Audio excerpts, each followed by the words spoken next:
What's up, YouTube? Welcome to another video. Today is September 7th, 2023, and gold is at 19.44 an ounce, silver 23.26 an ounce. Of course, that's in US dollars.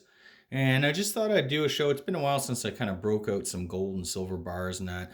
Just thought I'd kind of, give a little update on finances and stacking goals and all that stuff. So if you guys are into that, please like the video, subscribe to my channel.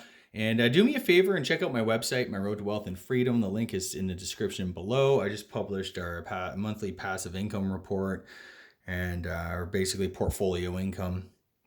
And yeah, I use some of that money to buy gold and silver. Quick disclaimer though, I'm not a financial advisor, so please do your own research and consult a financial advisor before making any investment decision like buying gold and silver or following any of the strategies I discuss on the channel. The channel's entertainment purposes only. Yeah, so I just thought I'd kind of break this stuff out. It's been a while since I picked up like 10 ounce gold or 10 ounce silver bar. I was collecting some of these, and if you guys don't know, I primarily get gold and silver coins. Also, you can do me a favor and help out the channel by buying from Silver Gold Bullets. The link's in the description below. It's my affiliate link. I use them for most of my gold and silver purchases. They do price match, secure shipping and all that stuff. But some of the historical gold coins, I just get it from my LCS. But anyways, that would be a huge help. So, yeah, I'm looking through back these bars. My last silver bar I bought was this TD 10 ounce fine silver bar. I think I got it last August or last September. If you guys remember, it was last September that gold and silver, they were really taking a beating, especially silver. And the price was pretty low. I think I got this for I think about 300 Canadian or just under, which is not a bad deal. Some of these gold bars, silver bars were more closer to the 400 range.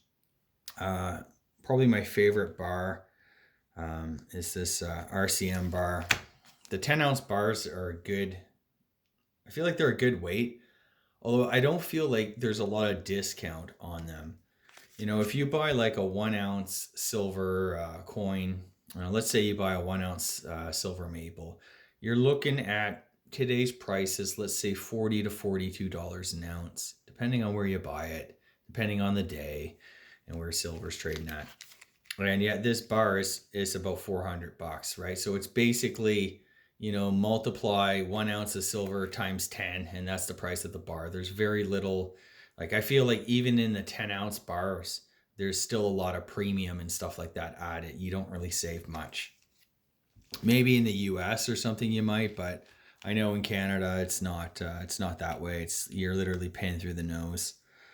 One of the coolest bars I got this on a deal at Silver Gold Bull. It was just too good of a deal to pass up, so I picked one up a few years back, and I really like it. It's really like an iconic bar. Build your wealth in ounces. It's kind of a different way of thinking. Most people tend to think, especially in the financial world, it's like, you want to build your wealth in terms of dollar amount. And as we know, building wealth in a dollar amount that's like basically devaluing gives you this false sense of, getting ahead, that you're making progress when the reality is you're being devalued, and inflation is slowly eating away at your standard of living. And I think a lot of people, just talking to coworkers, just talking to, other friends, family, acquaintances and stuff, if you can kind of tease out of them, how the cost of living is affecting them, basically what like high interest rates, high inflation, even before interest rates were rising, inflation was out of control.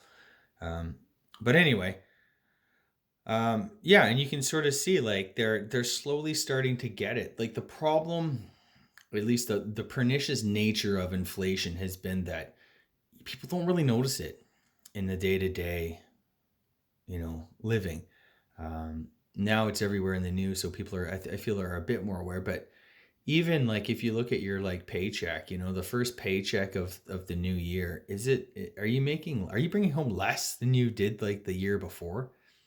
And if so, take a look at that. Like, I know I've noticed things like my benefits have consistently risen, um, quite a lot actually. And it's kind of, if your raises at your job don't keep up with that, it's essentially a slow erosion of your earnings and income, which inevitably results in a lower standard of living. And I feel that's where a lot of families are. A lot of middle class definitely are there. And now we're seeing stuff that even rich people, or even like those that are better off, upper middle class, to kind of, some people who have substantial wealth, those earning well over 100 grand a year. They're really feeling the pinch. And it's funny to say that, if you earn 100 grand a year, that's just not cutting it anymore.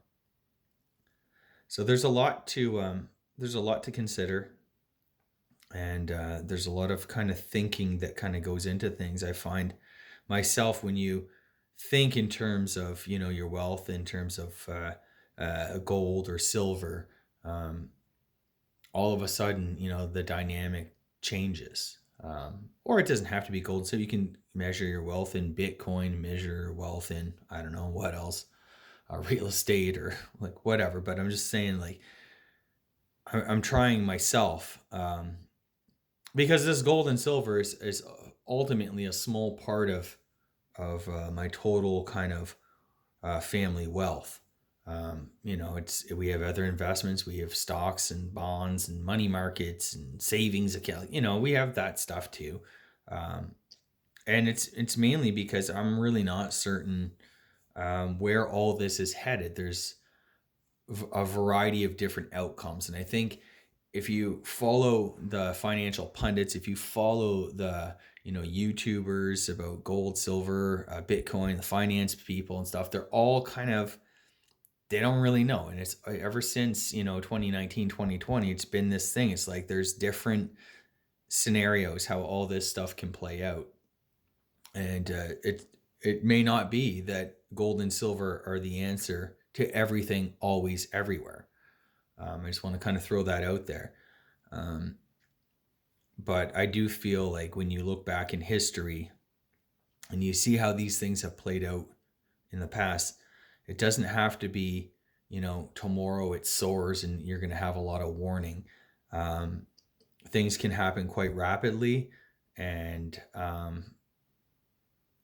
yeah, if you're not already there, if you don't already own some, what I consider wealth insurance outside the banking system, and kind of away from the long arm of government reach, um, then you could find yourself in a really tough spot and a really difficult situation.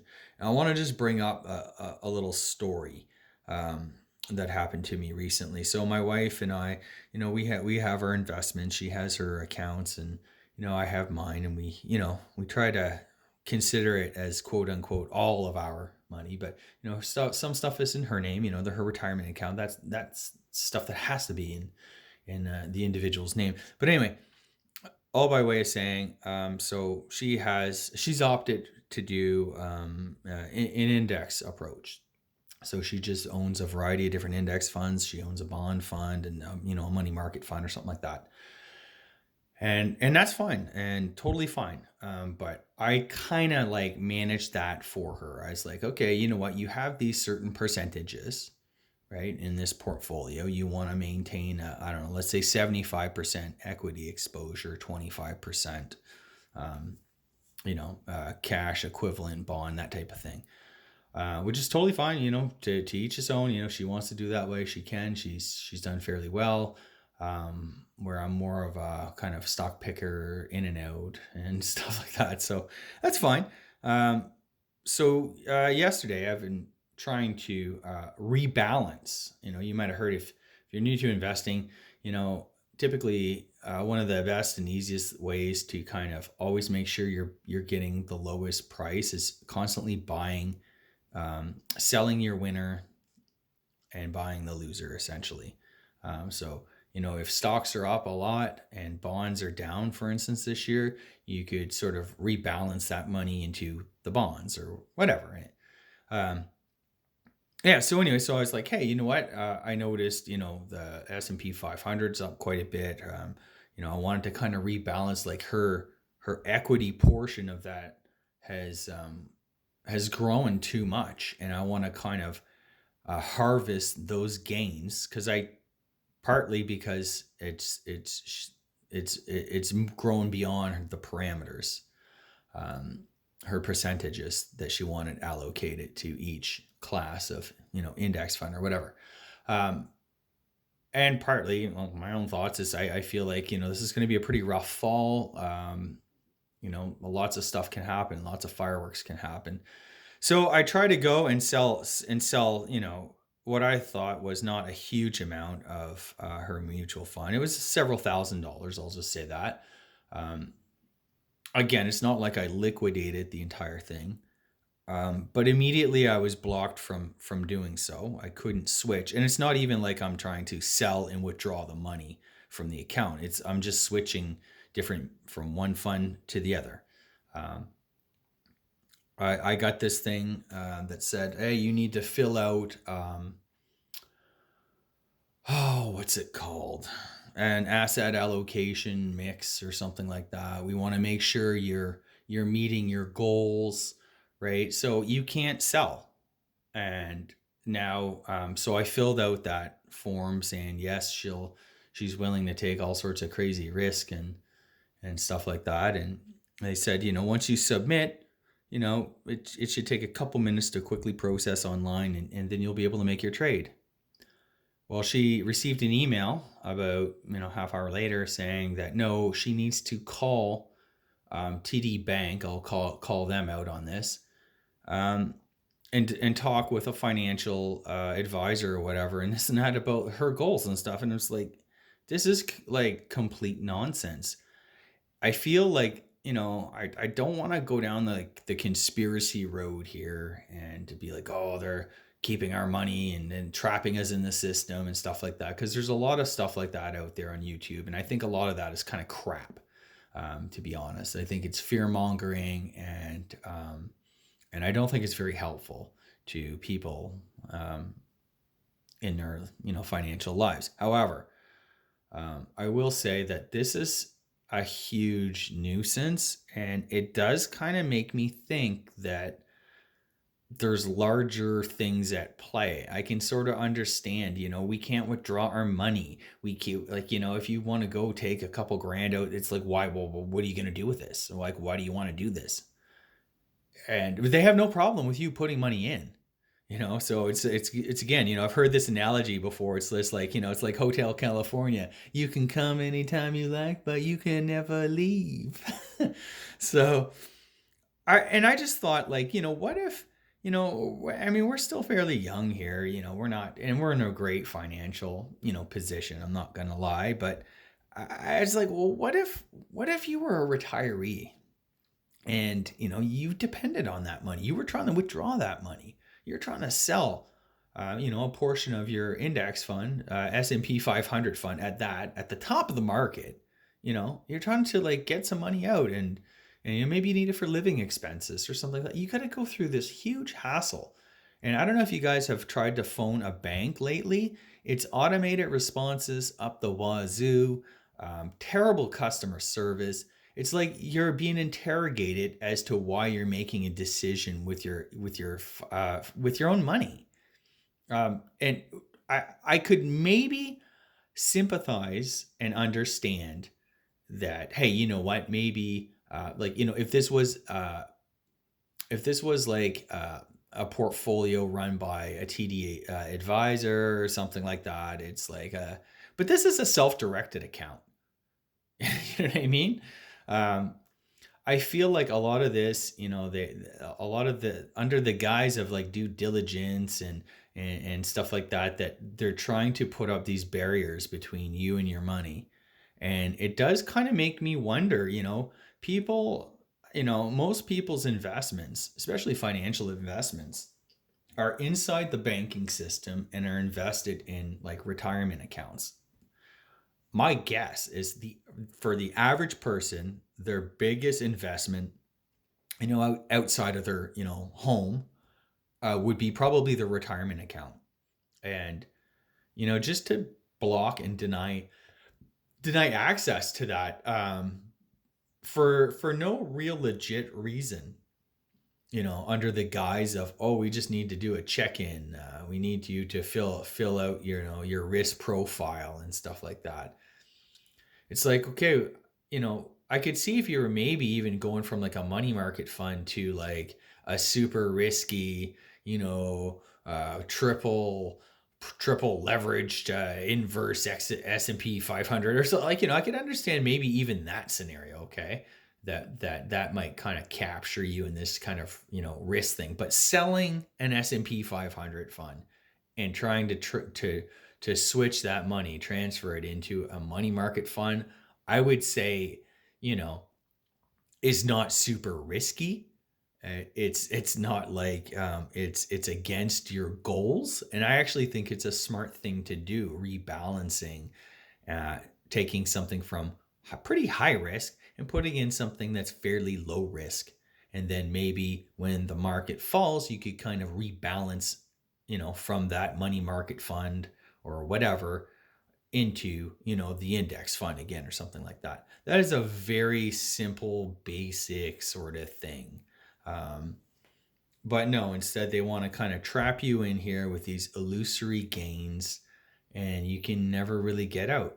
And what happens? All the gains that you think you have on paper on your computer screen one day when you log in evaporate, and you're the bag holder.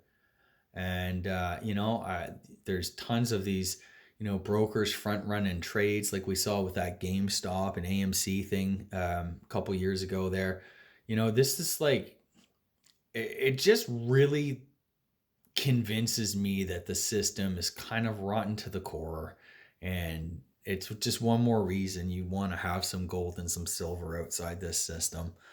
And and at the very least you have something to fall back on that's not dependent on what some, TD Bank, policy and stuff like that, will dictate.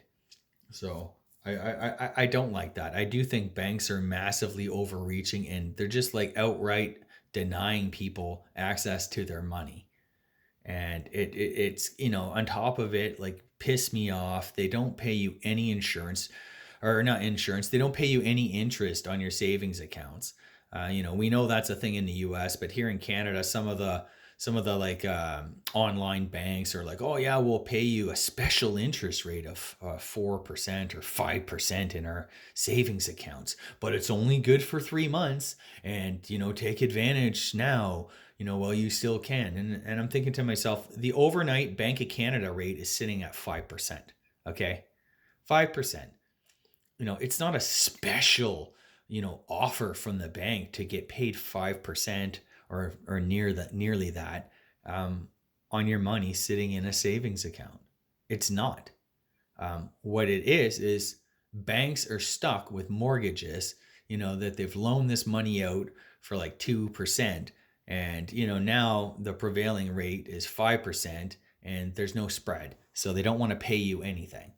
So where do you go? People are putting their money into money market funds, and that's fine.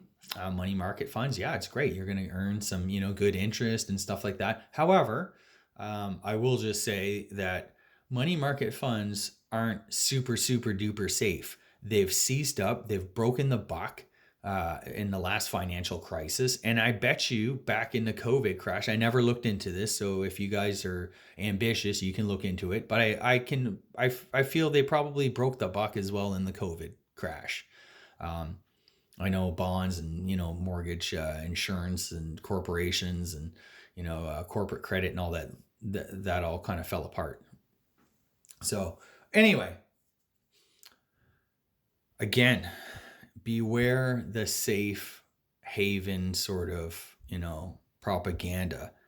money in a bank account now is just, honestly, it's just not safe. It's not safe from inflation. It's not safe from the bank. If it, there could be bail-ins and stuff like that. And, you know, even, and they're changing the rules, like even owning these bail-in bonds for the banks. Now, everybody and their dog in Canada owns shares in some way, shape, or form in any one of Canada's banks, the big five, the big six, or whatever, for sure. Now, they all have these bail-in bonds after 08, 09. Government doesn't want to come and bail out these banks, so they say, you know what, investors will buy the bail-in bonds. They're as good as gold. Don't worry. If anything happens to a bank, those the equity shareholders basically lose everything. These bondholders, the money their capital goes to recapitalize the bank, and the bonds in turn become equity, basically stock in the new bank, the new recapitalized bank, or whatever. That's kind of the gist of it. But we saw with Credit Suisse, they had the same structure. And what happened? The bondholders got zero, and the equity holders got something at least. That's how that bail-in kind of worked with that UBS purchase and stuff like that. So, I mean, and they'll change the rules. They'll change everything, and just make it that much more difficult for us to access our money. So I'm not going to go too much further. Those are my thoughts today. Hope you liked the video. Subscribe to my channel, and I would suggest prudently owning a little bit of gold and silver. Don't bet the farm on it, but definitely have a little, especially if you're in a country like Canada or Australia or Britain, the EU and stuff like that, even the US. We don't know when a major global shock or financial shock will happen. That's kind of out of our hands, but we can slowly prepare in advance for that, just so that we're not completely caught off guard and end up losing everything.